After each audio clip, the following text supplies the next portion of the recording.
నాన్న పులి సంక్రాంతికి పిండి వంటలు చెయ్యాలి కదా, నాన్న చేత సరుకులు తెప్పించాలి. కాస్త ఒక చీటీ రాసి పెట్టి నాన్న. నాకు చదువు రాదు కదా నాన్న, నేను ఎలా రాయగలను?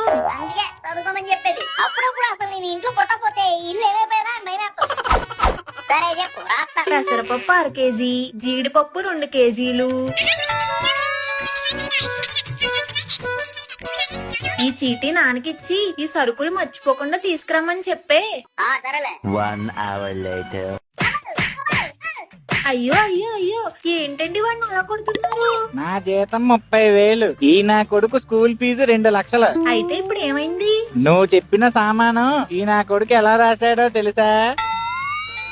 పెసరపప్ప 1/2 కూజ, జిడ్డు పప్ప కూజ, ఏతినికి గుడ్లు 2 కూజ, బెల్లం 1 కూజ, తినికి పిడ్డి 3 కూజ.